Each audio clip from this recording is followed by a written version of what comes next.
Olá, olá meus amores, boa noite, sejam muitíssimo bem-vindos, tudo bem? Tudo bem, sejam bem-vindos, vocês me ouvem bem? Deixa eu botar no silencioso aqui, vocês me ouvem bem? Sinalizem aí, estão me ouvindo, estão me vendo bem? Boa noite, Aline, tudo bem? Maravilhoso estar aqui com vocês, gente. Tô feliz de estar aqui com vocês. É um prazer estar aqui com vocês hoje, 9 da noite, dessa segunda-feira, para falar um pouquinho dos loucos anos 20 de Scott Fitzgerald. Vocês nem sabem, né? Mas Fitzgerald é o meu sobrenome favorito. Eu tinha uma brincadeira quando eu fazia curso de inglês. Boa noite, Larissa. Quando eu fazia curso de inglês, eu tinha um amigo, a gente ficava brincando de qual seria o nosso sobrenome se a gente tivesse nascido nos Estados Unidos.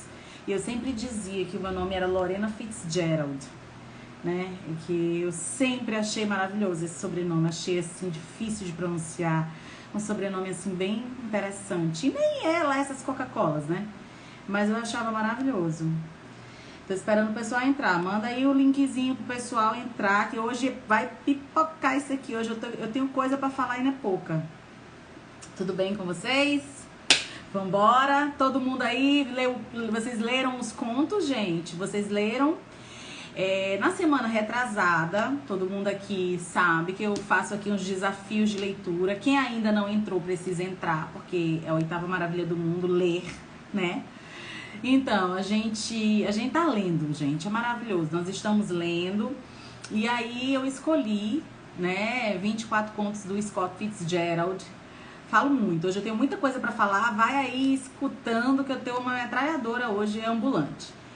E o Scott Fitzgerald era um autor que eu dizia, gente, será que eles conhecem esse cara? Será? Um autor que eu amo de paixão, né, só a título de contextualização. A minha literatura inglesa e americana, né? Porque quando eu fiz letras português e inglês, então toda a minha formação é de literatura inglesa e americana. Daí o fato de que muita gente acha que eu não gosto de literatura portuguesa ou brasileira, não é nada disso. Eu fui obrigada a estudar literatura portuguesa e brasileira, mas por conta da língua eu tive de estudar bem mais a literatura americana para entender o povo americano, a cultura americana. E a literatura inglesa, que é a minha paixão, é a literatura que eu amo, é a literatura que eu leio gostando, né? Se eu puder dizer assim, Lorena, tu lê que tipo de literatura de ficção gostando? A literatura inglesa, tá? Todos os autores ingleses realmente é o que eu gosto de ler. Leio russa, leio espanhola, leio francesa, mas a inglesa é a literatura de paixão. Pois bem, gente, e aí eu falei, cara, eu preciso mostrar pra eles o Scott, né? O Scott é um autor maravilhoso e tem uma coisa interessante, né? Porque o Scott Fitzgerald, ele é aquele autor, como eu costumo dizer, um autor de transição. Ele não é mais aquele autor que vem com uma pegada romântica, ele já rompeu com isso, não temos mais isso, ele já rompeu. E ele já entrou na modernidade, né? Ele já pegou o clima da modernidade. O Scott Fitzgerald, ele, como eu costumo dizer, ele é cria dessa universidade americana moderna. Na verdade, ele é cria da universidade moderna, né? Porque se a gente for parar para pensar, acompanha o raciocínio, né? O que a gente tem hoje em termos de cultura, em termos de literatura, em termos de tudo, tá? Em termos de engenharia social, por que não dizer, em termos de filosofia, sociologia, todas as GIAs, né? Nasce na universidade, né, gente? Isso não nasce na sociedade, né? Essa intelectualidade, a inteligência, ela não nasce na casa do ferreiro, ela não nasce na casa do padeiro, ela não nasce na casa do artista. Não, ela nasce no colo da universidade. Então, basicamente toda a nossa cultura literária, e quando eu falo cultura literária, realmente a literatura clássica é a literatura que é composta desses grandes autores, né, de uma língua, ela nasce nessa universidade. Agora, gente, o que tinha? Vamos pensar aqui comigo. O que tinha nessa universidade moderna? porque já é moderna, tá? Eu tô falando aí de finalzinho do século XIX, tá? A gente já vem aí, na verdade, vamos voltar, né? Desde a Revolução Francesa, o mundo nunca mais volta pro eixo, né? Nunca mais volta, né? Em termos de ideologia, em termos de religião, né? Desde que o liberalismo radical entra no cenário e ele ganha espaço na cabeça das pessoas, ele ganha espaço nos cenários socioculturais, então ele não sai mais. Então, a gente vem com esse mundo se arrastando pós-Revolução Francesa e a gente passa século. Esse século é um século de produção literária. O século XVIII é um século de produção literária. O século XIX é um século de produção literária, né? A gente perpassa pela Revolução Industrial, a gente vê a ciência eclodindo, a gente vê a máquina eclodindo, ou seja, o mundo tá um caldeirão efervescente. E a gente vê no finalzinho do século XIX, começo do século XX, vários filósofos anunciando que Deus não existiria mais, que a sociedade que entraria nesse novo século seria uma sociedade que não comportaria mais esse Deus antiquado, ultrapassado. Esse Deus não caberia mais nas estruturas sociopolíticas, nas estruturas circulantes até da própria literatura, porque acompanha o raciocínio, a literatura já vem se arrastando desde esse período pós-Revolução Francesa, gente, a literatura já vem prostituída, né? Eu falo disso numa aula, eu não posso falar aqui, muita coisa eu não posso falar aqui, porque eu sei que vou ser censurado, mas em uma aula acerca da pedofilia no Clube Cultural, eu falo sobre o Marquês de Sade, né? Vocês já ouviram com certeza falar da expressão sadismo, né? O que é uma pessoa sadista? Sadista vem de Sade. O Marquês de Sade foi um psicopata, sociopata, doente mental, louco, escritor francês, preso durante muito tempo, mas ele produziu uma literatura que foi consumida, inclusive, por Simone de Beauvoir, né? Foi consumida por vários dos teóricos que alimentam a inteligência, que alimenta a inteligência, que alimenta a inteligência, que circula até hoje. Então, assim, a gente tem, desde esse período de Revolução Francesa, gente, a literatura cheia dessas arranhaduras, ranhuras, né? E ela vem se arrastando aos trancos e barrancos. E ela chega a esse século XIX. Nesse século XIX, essa literatura passa por uma série de transformações. Ela sofre bastante com uma série de correntes filosóficas que se fundem com as histórias de ficção que são introjetadas nessa sociedade, né? E isso tudo, essa mistura de ficção que vai alimentar o imaginário das pessoas, com essas correntes filosóficas mais absurdas possíveis, que, né, vão formar esse novo modo de escrita, esse novo modo de conceber histórias, eles permeiam o século XIX inteiro. E aí a gente vê o Scott entrando no cenário no início do século XX, né? Então, no século XX, gente, a gente tem um século que já estoura com uma guerra mundial. É um século que já estoura com uma moralidade em decréscimo, né? É um século que já estoura com a moral e as instituições que provaram-se durante milênio como sendo as instituições basilares de todas as sociedades que resistiram ao teste do tempo, sendo questionadas, quais sejam a igreja e a família, que são as duas mais questionadas ao longo da história, indubitavelmente as duas instituições que mais passaram pela prova do tempo e dos questionamentos de filósofos, de pessoas, de revolucionários, rebeldes, inconformados, foi a família e a igreja, né? Então, não foi diferente no início do século XX. No início do século XX, a gente já inaugura esse novo século. E já na primeira década, a gente tem uma guerra estourando. Tá? Essa primeira guerra, claro, só pegou de surpresa o cidadão médio, né? Porque essa Primeira Guerra foi um projeto, não vou entrar aqui, mas foi um projeto e um acordo de comadres, não é? A Primeira Guerra Mundial, gente, as guerras são projetadas para enriquecer determinados grupos e empobrecer determinados grupos. As guerras são projetadas, elas não acontecem como a gente pensa que acontece na superfície, né? A ponta do iceberg é uma, o iceberg é outro. Isso acontece na guerra. A guerra é uma e o que há por trás da guerra é outra. Então, a gente sabe que os Estados Unidos, quando eles saem da Primeira Guerra Mundial, né? A condição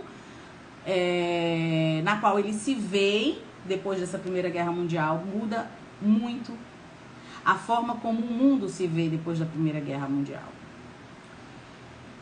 E, gente, isso determina muita coisa. Porque, olha só, nesse mesmo período histórico, eu vou chegar no Scott. Eu tô traçando um panorama histórico para você entender como que esses contos chegam aí.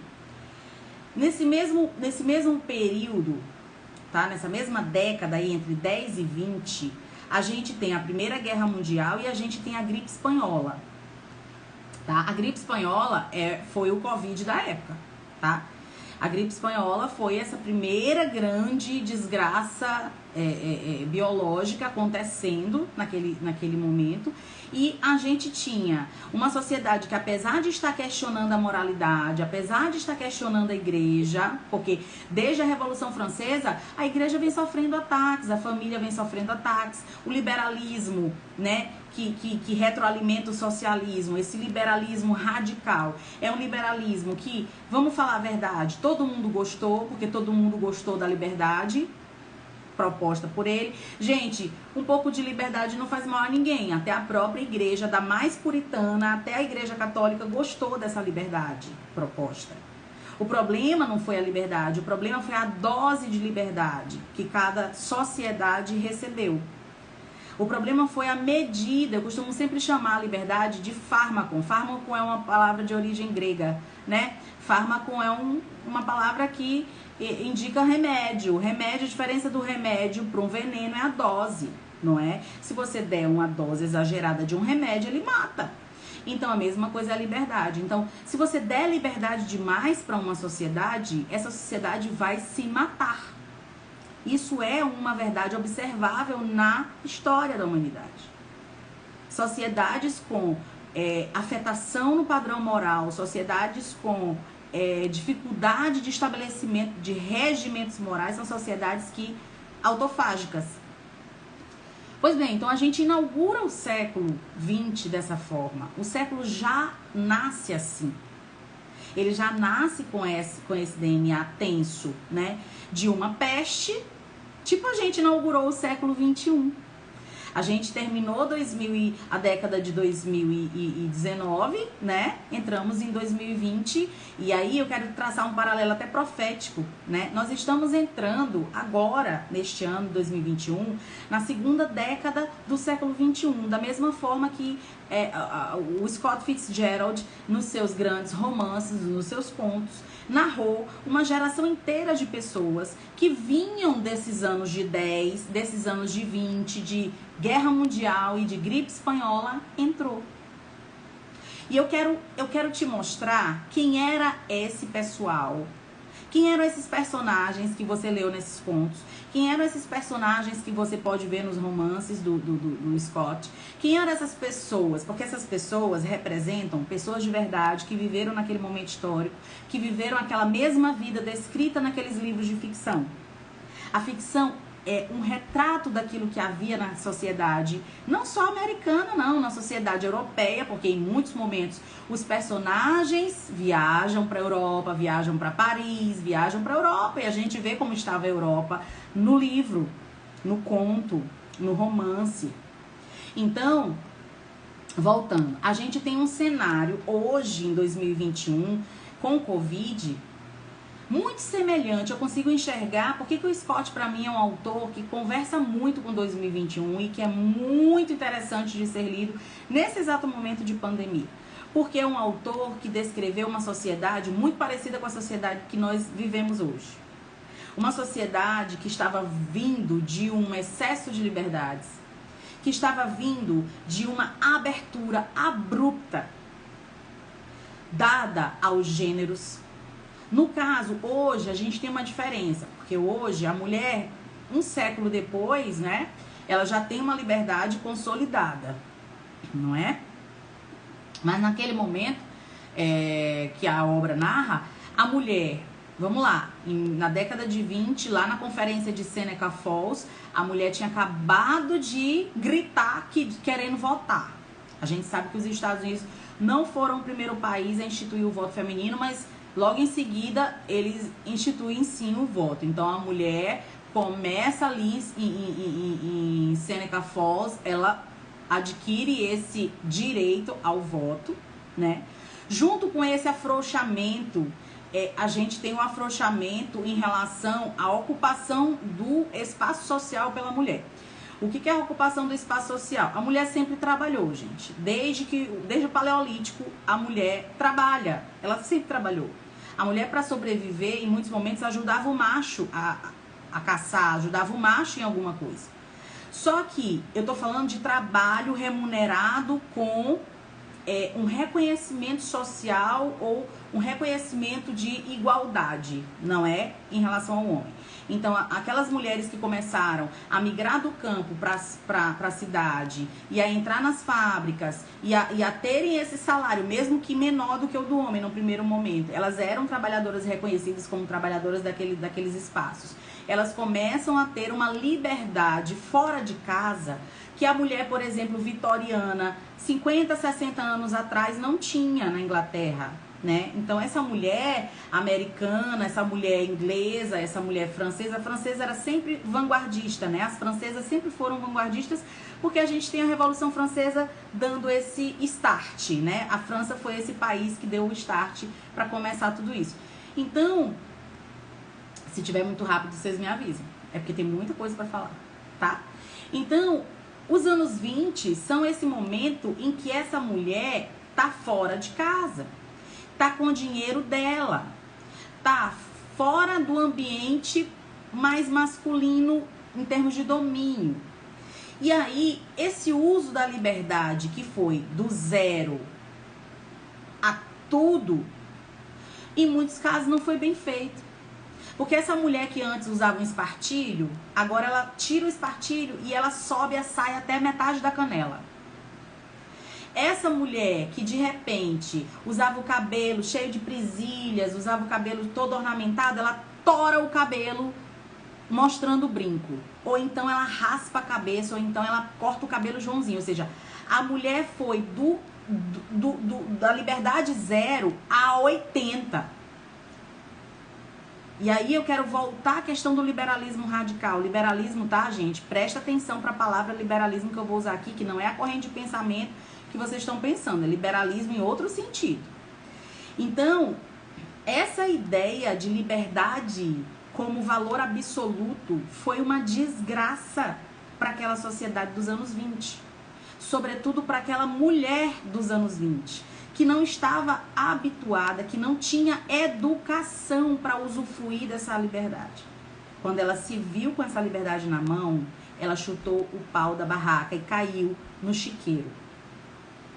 E aí a gente vê emergir a figura da melindrosa. Eu sei que o que eu vou falar aqui é muito polêmico, mas a melindrosa é a piriguete, gente. A melindrosa é aquela mulher que beija qualquer um, dança com qualquer um, acende um cigarro, que era um tabu, porque até então a maioria das pessoas que fumavam eram homens, porque o fumo era um hábito masculino, restrito aos homens.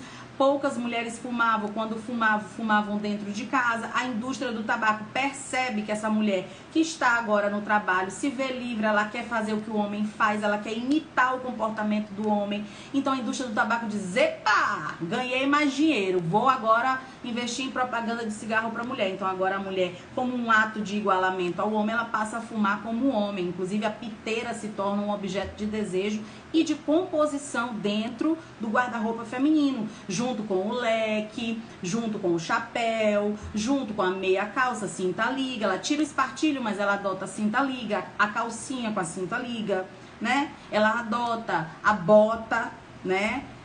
Então, a gente tem aí, e junto com isso, claro, gente, a gente já tem o capitalismo consolidado.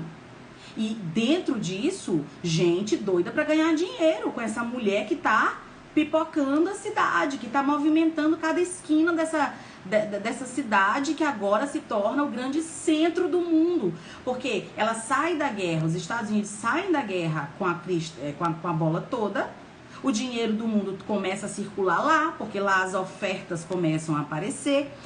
A gente tem uma expansão de construção, uma expansão de comércio, uma expansão de especulação. A gente tem uma expansão econômica muito grande. E essa mulher, junto com essa expansão, junto com a indústria se desenvolvendo, a máquina de lavar, o rádio, o aspirador de pó, os novos jeitos de cozinha, o fogão, tudo acontecendo ao mesmo tempo. Foi uma coisa ao mesmo tempo. Isso é um cenário que eu estou pintando. Esse é o cenário no qual o Scott Fitzgerald vive. Ele era um aluno da da Universidade de Princeton, um aluno mediano, um aluno comum, nunca se destacou, nunca foi grande coisa, mas foi um bom aluno. E ele escreve, ele é escritor nato, né? É um escritor, ponto. Ele viveu disso, né? Nunca conseguiu ser mais nada, né?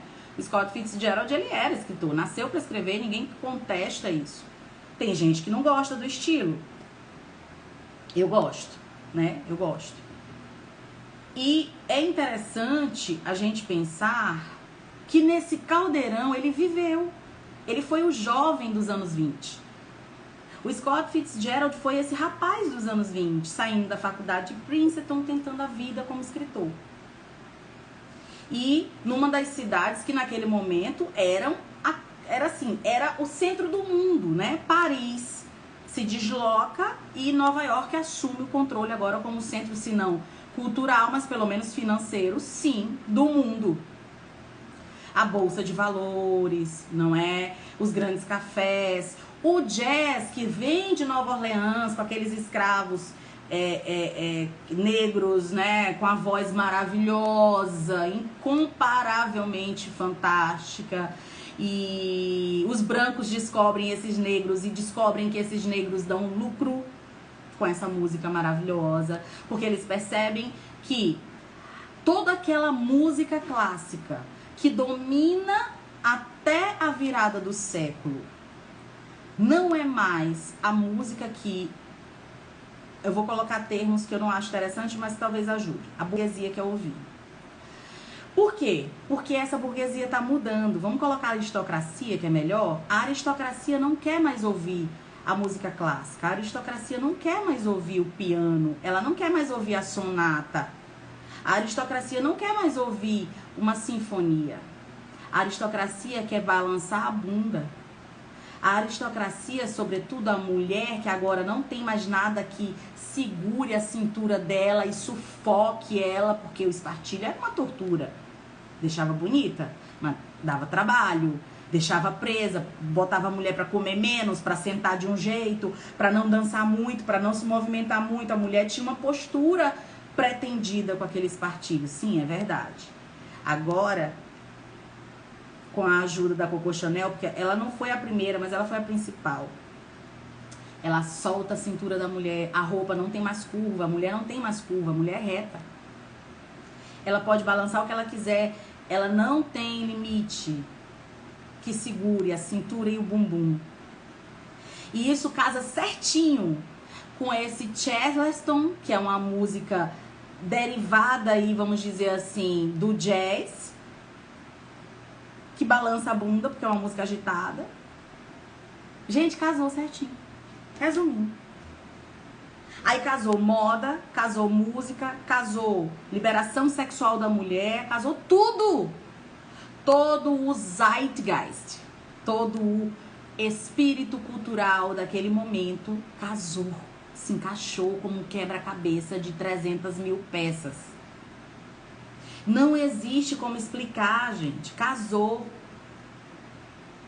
Por isso que essa palavra Zeitgeist, que é uma palavra de origem alemã, é uma palavra importante de aprender. Porque os períodos da história, eles têm seu próprio zeitgeist. O que é esse zeitgeist? É você saber observar e perceber pelo clima, pelo que está acontecendo de manifestação cultural, o que é o mundo hoje. Eu olho para o mundo hoje e eu vejo o mesmo zeitgeist desses anos 20 do qual eu estou falando. E eu vou te explicar por quê. Você pode dizer assim, não, Lorena, mas hoje a gente já vive num nível de liberdade, não tem nem comparação. Não é sobre isso. Não é sobre isso, tá? Então preste atenção. A gente vê nesses anos 20, o Scott Fitzgerald é esse autor que tá tentando a sorte grande, né? E ele consegue, né? Ele consegue. Ele não emplaca logo de cara no primeiro romance, tá? Ele emplaca lá pelo terceiro romance. Ele escreve 126 contos, tá? 126, eu acho que mais disso, tá? Não tô certa desse número não, mas foi mais disso. A gente leu só 24 agora, né? Eu já li bem mais do que isso. Mas a gente leu agora 24, ele deve ter escrito entre 120 e pouco, 140, por aí. Ele, de fato, ele era um cara, e aí eu vou entrar numa questão polêmica, né? Porque muita gente fala assim, ah, mas o Scott era esquerdista. Gente, já estudei Scott Fitzgerald e honestamente falando, eu não consigo definir isso. Por isso eu gosto tanto dele, eu não consigo definir isso. Eu gosto dele como autor, gente. Eu gosto dele como autor de ficção.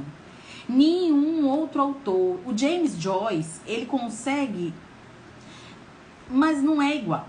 O James Joyce é um autor que consegue ali se aproximar um pouco desse descritor, desse autor que descreve o que foram os anos 20. Você imagina se o Scott Fitzgerald não tivesse escrito o que ele escreveu, talvez a gente não tivesse ficção para explicar bem como foi aquilo. O Scott, gente, foi quem explicou o que era aquela vida dos anos 20. Vamos lá, nos anos 20, a gente já tinha uma geração niilista, né? Herdeira de Nietzsche. A gente já tinha, essa geração niilista aí já estava posta. Deus já tinha morrido, as universidades já bebiam dessa fonte. A gente já tinha nos anos 20 Sigmund Freud fazendo sucesso. Em 23 Freud já estava doente, gente. Ele já estava lá com a doença lá na língua. Ele já estava doente, ele já dava conferência, ele já era famoso, as teorias já tinham sido aceitas. Entendeu? Eu tô falando do século 20. Mas eu vou fazer um link com 21, calma. Então, em 20, 23, 24, 25, quando ele lança, o Fitzgerald lança O Grande Gatsby, ele lança em 1925. A gente já tinha essa sociedade altamente vazia de sentido. E aí, assim, vamos voltar um pouquinho de novo, tá? Lorena, de quando vem isso? Isso é, como eu disse pra vocês, é uma junção de coisas. Porque a gente tem essa universidade que causa essa decadência de valores, essa decadência de existência, essa decadência moral.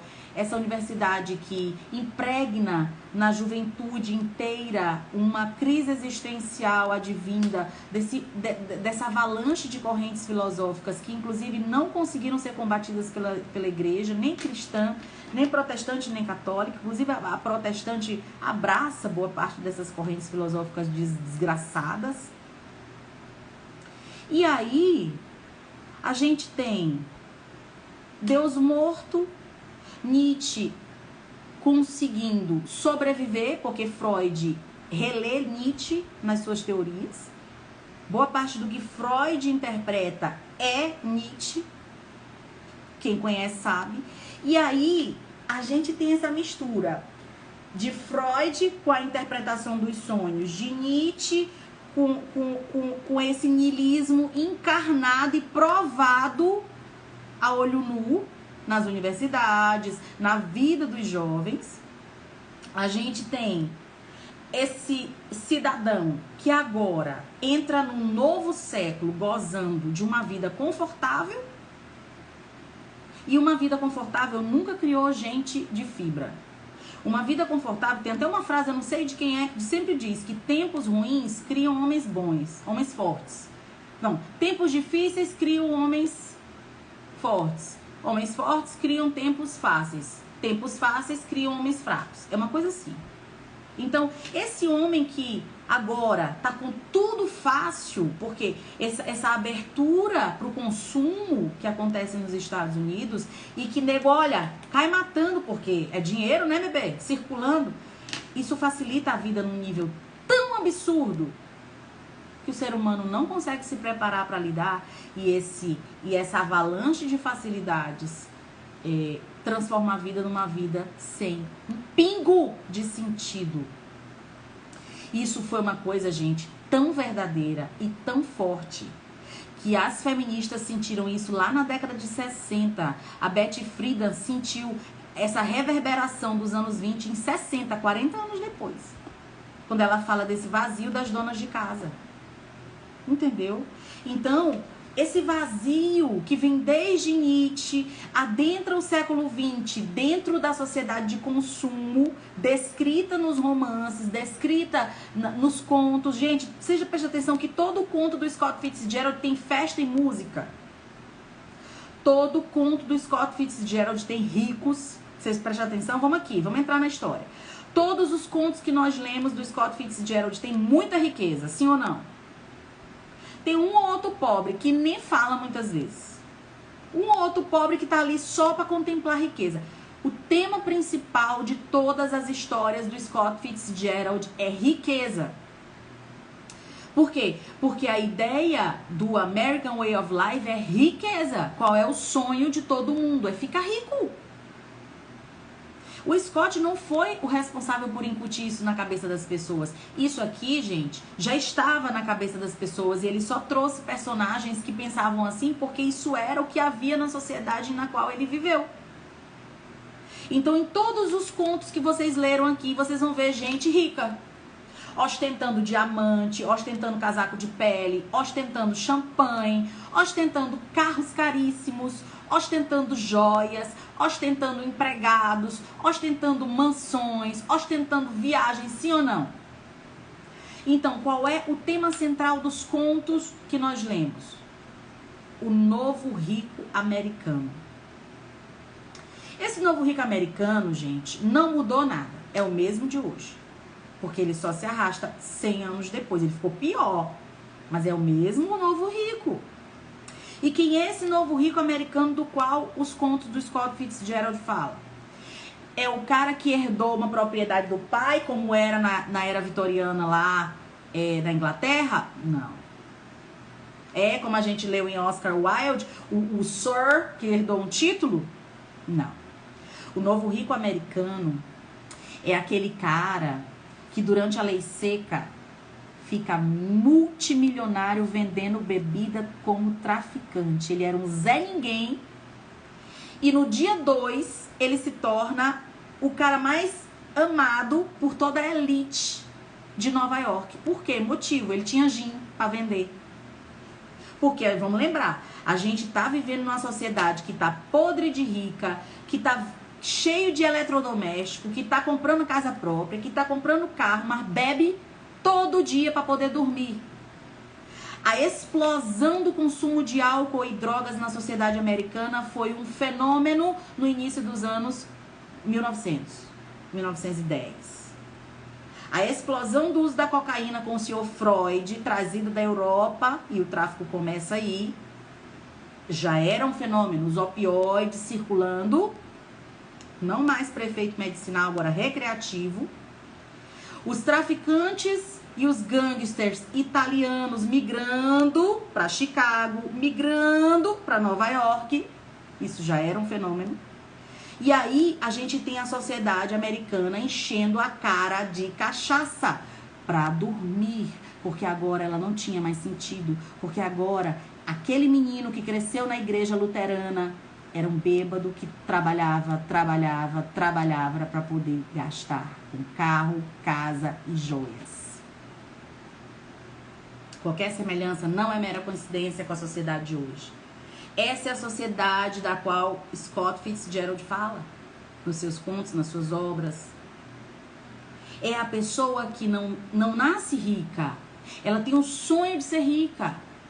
E quando fica, perde o sentido da vida. Mas ela aproveita a vida.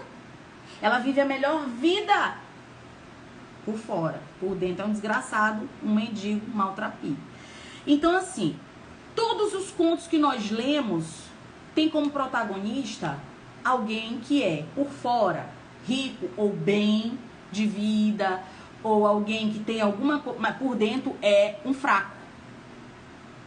Os protagonistas do Scott Fitzgerald são fracos, são cidadãos americanos emocionalmente imaturos, camada 4. Carecem de aprovação, carecem de validação, são desmontáveis ao primeiro toque. Isso era o americano na década de 20. Então, essa mulher que tá com o cabelo Joãozinho, que tá com a piteira no bico, que tá com a cinta liga, que dança com 5 e beija 12, ela é uma mulher de isopor. Qualquer semelhança com a feminista de hoje, que grita na rua, mas chora por macho escroto na internet, não é mera semelhança. São pessoas que por fora são ricas, famosas, boas, isso e aquilo, e por dentro são de papel. Estrutura zero para enfrentar quem elas são. Porque a crise existencial que havia no cidadão americano era uma crise religiosa. O protestantismo americano naquele momento estava em franco declínio. As igrejas americanas foram invadidas a uma só vez pelo liberalismo. Foi uma invasão de uma só vez. Quando Martin Luther King, nos anos 60, circula as igrejas protestantes americanas, ele já enfrenta isso de maneira irreversível. Irreversível. Só 40 anos antes, isso já era irreversível nos anos 20. As filhas de crente nos anos 20 já se comportavam como melindrosas. As meninas que cantavam no coral da igreja luterana, presbiteriana e etc. já se comportavam como melindrosas, já eram feministas. A igreja já estava prostituída no século 20, nos anos 20. A igreja não foi um ponto de resistência para a cultura que invadiu o século 20 nos anos 20. Esse foi o erro. E o Scott Fitzgerald conta tudo isso. Você não vê cristãos. Quem são os cristãos nas histórias do Scott Fitzgerald? Percebam, nos contos. Quem são os personagens cristãos? Gente, nós estamos falando dos Estados Unidos protestante. Uma nação que foi construída com gente que veio de um país trazendo fé numa nova terra. Cujos documentos fundadores são todos calcados na Bíblia. Eu pergunto, senhores, vocês veem personagens cristãos? Vocês sabem por que o Scott Fitzgerald não retratou? Porque não havia. Já nos anos 20, a igreja era inoperante. Vamos lembrar que o feminismo dá seu grito em Nova York, numa catedral luterana em Seneca Falls, e o bispo nada fez. Uma solteirona e uma mal casada fazem isso dentro de uma igreja, e o bispo nada fez. Entendeu? Então, nos contos, a gente vê que era irrecuperável a cultura que a gente tinha, a cultura nihilista, a cultura vazia de existência e sem um Deus, portanto, sem um padrão moral. Ah, mas padrão moral não depende de Deus, depende da religião, ponto. Depende sim. Aí vamos entrar numa outra coisa. Lá na frente, um pouquinho depois, a Hannah Arendt, que foge dos nazistas, ela vem dizer uma coisa muito interessante que pra mim é o que melhor descreve o que era esse americano. Ela diz que o ideal do americano era dormir, comer, beber e ser feliz. Isso foi encarado, ela diz isso no livro A Condição Humana, isso foi encarado como uma coisa ótima. O que é melhor? Salomão não diz? É uma coisa boa, goza da juventude com a mulher que tu ama, bebe, come, não é bom? Minha gente, como foi a vida de Salomão? Salomão é um homem exemplar, é. Dos homens tudinho que tem na Bíblia, o homem mais exemplar que tu acha é Salomão. Presta atenção, gente. Essa descrição que a Hannah Arendt faz do homem médio americano é uma descrição exata, é uma descrição fiel, mas é triste. Porque o fim da vida de um cachorro é parecido. E cachorro não tem espírito. Qual é a vida de um cachorro? Comer, ser feliz, se divertir, abanar o rabo. Ok?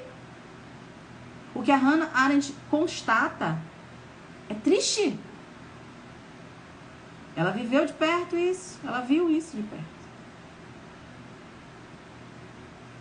Então, gente, a gente está falando de uma sociedade que tinha um carro. O carro naquele momento era sinônimo de liberdade, gente. A gente está falando de uma sociedade que até menos de 50 anos dependia de cavalo.